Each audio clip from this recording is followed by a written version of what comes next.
Hello दोस्तों, मेरा नाम है पीयूष शुक्ला। आप देख रहे हैं अपग्रेड 360 और ये हमारी बिजनेस न्यूज़ का सेकेंड एपिसोड है। सो बिना किसी देरी के लेट्स गो। सबसे पहली न्यूज़ आती है, एप्पल ने विस्ट्रॉन के साथ अभी के लिए काम करने के लिए मना कर दिया है। ये बेसिकली पिछले काफ़ी दिन से पंगा चल रहा है। मैं आपको पूरी चीज़ डिटेल में समझाता हूँ। विस्ट्रॉन एप्पल का ही एक प्रोड्यूसर है जो कि अपना प्लांट इंडिया में कर्नाटका में लगा रहा था। प्लांट बन रहा था, काम चल रहा था, बट एक दिन अचानक से खबर आती है कि वहां पे वर्कर्स ने प्लांट में काफी सारी तोड़फोड़ करी है, जिसकी वजह से विस्ट्रॉन वालों को करोड़ों का नुकसान हुआ है। इसी के चलते विस्ट्रॉन ने 7,000 वर्कर्स के खिलाफ कंप्लेन भी फाइल कर दी। बट जब बात ऊपर तक पहुंची और इसकी जांच हुई तो पता लगा कि विस्ट्रॉन वर्कर्स की अटेंडेंस लगाने के लिए जिस सॉफ्टवेयर को यूज करता था उसकी मैक्सिमम लिमिट 5,000 तक की थी, जिसकी वजह से बाकी के ज्यादा वर्कर्स की अटेंडेंस मार्क नहीं हो पा रही थी और उनकी वेजेस भी टाइम पर नहीं मिल रही थी। और इसी की वजह से भड़क कर विस्ट्रॉन के प्लांट में लगे वर्कर्स ने ये पूरा बवाल किया। इसके बाद जब विस्ट्रॉन वालों को पता चला कि मिस्टेक बेसिकली उन्हीं के एंड से हुई है तो उन्होंने इमीडिएटली अपने इंडिया के वाइस प्रेसिडेंट को फायर कर दिया। बट अब एप्पल ने विस्ट्रॉन से कह दिया है कि इस पूरे बवाल का जब तक सेटलमेंट नहीं हो जाता है तब तक वो आगे विस्ट्रॉन वालों के साथ अभी के लिए बिजनेस नहीं करेगा। ये बेसिकली इंडिया के लिए एक बुरी बात है, क्योंकि एप्पल जैसी इतनी बड़ी कंपनी इंडिया में अपना प्लांट लगा रही थी, बट कुछ रीजंस की वजह से अब उसमें डिले आ गया है। आगे ये प्लांट इंडिया में लगता है या नहीं, ये भी मैं आपको जरूर बताऊंगा। अगली खबर आती है एलॉन मस्क की। उनका ऐसा कहना है कि वो टेस्ला के स्टार्टिंग फेज में उसे एप्पल को बेचने के लिए गए थे, बट एप्पल के सीईओ टिम कुक ने उनके साथ मीटिंग करने से मना कर दिया था। एलॉन मस्क बेसिकली बताना चाहते हैं कि हम 10% वैल्यूएशन के ऊपर एप्पल को अपनी कंपनी बेच रहे थे, बट उस टाइम वो डील ना करके एप्पल ने कितनी बड़ी गलती करी है और आज टेस्ला की वैल्यूएशन कितनी ज्यादा हो गई है। एलॉन मस्क की बात चली रही है तो मैं आपको ये भी बता देता हूं कि एलॉन मस्क सिर्फ $20 बिलियन से बचे हुए हैं वर्ल्ड के रिचेस्ट मैन बनने से, यानी कि जेफ बेजोस को ओवरटेक करने से। आपको क्या लगता है, एलॉन मस्क वर्ल्ड के रिचेस्ट मैन बन पाएंगे या नहीं? मुझे नीचे कमेंट में जरूर बताइए। अगली खबर आती है बिटकॉइन की। बिटकॉइन इस टाइम अपने ऑल टाइम हाई प्राइसेस को टच कर रहा है।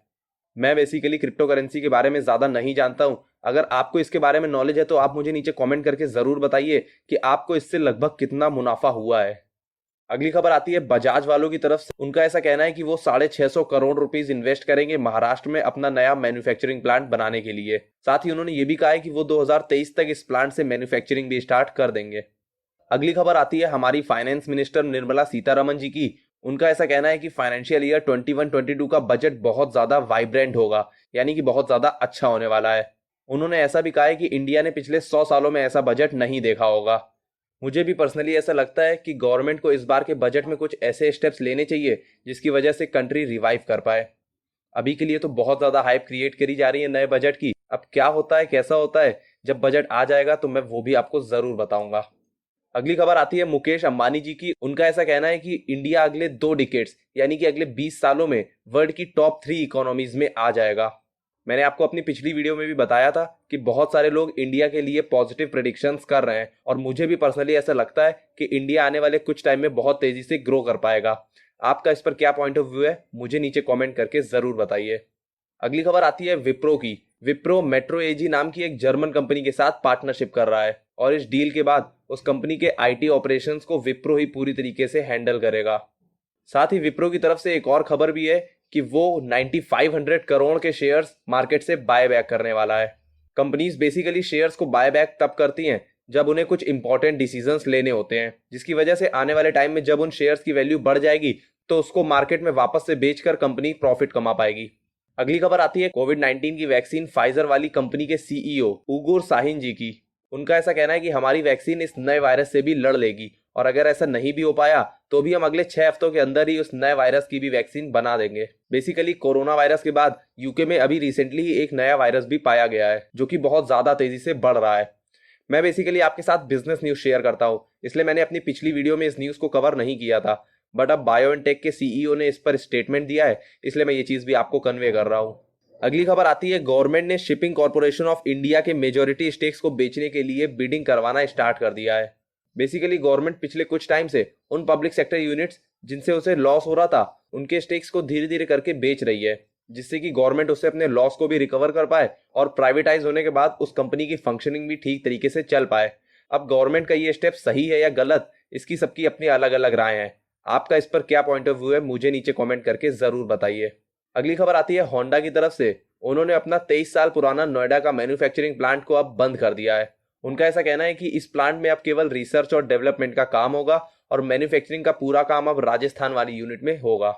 अगली खबर आती है कि पिछले महीने यानी नवंबर में इंडिया ने पिछले 12 सालों में सबसे ज्यादा फॉरेन इन्वेस्टमेंट को इन्फ्यूज किया है, यानी कि बाहर के इन्वेस्टर्स इंडिया में बहुत ज्यादा पैसा इन्वेस्ट कर रहे हैं, जो कि मैंने आपको पिछली वीडियो में बताया था कि इंडिया के लिए बहुत ज्यादा बेनिफिशियल होने वाला है। इसी के साथ आज की बिजनेस न्यूज खत्म होती है। आई होप आपको मजा आया होगा, बहुत सारी नई चीजें जानने को सीखने को मिली होंगी। बिजनेस न्यूज के पिछले वाले एपिसोड में आप सबने बहुत सारे पॉजिटिव कमेंट्स मुझे दिए थे। मेरा कोई बहुत बड़ा यूट्यूब चैनल नहीं है जिसकी मैं कमेंट्स ना पढ़ पाऊँ। ये छोटा सा ही यूट्यूब चैनल है और इसीलिए मैं आप सभी की कमेंट्स को पढ़ पाता हूँ और ज्यादातर कमेंट्स पे मैं रिप्लाई भी देता हूँ। सो अगर आपको भी बिजनेस न्यूज की ये सीरीज पसंद आ रही है देन आप मुझे नीचे कमेंट करके जरूर बताइए। अगर आपको ये वीडियो पसंद आया है तो इस वीडियो को लाइक करें। अगर किसी भी तरह की कोई क्वेरी है देन आप मुझसे नीचे कमेंट सेक्शन में पूछ सकते हैं। शेयर करिए इस वीडियो को उन लोगों के साथ जो बिजनेस और बिजनेस न्यूज में इंटरेस्टेड है। और अगर आप फ्यूचर में और भी ऐसी इंटेलेक्चुअल वीडियोस देखना चाहते हैं देन चैनल को सब्सक्राइब करिए और बेल आइकन दबाकर हमारी यूट्यूब फैमिली से जुड़ जाइए और हो जाइए upgrade. And at last, thank you.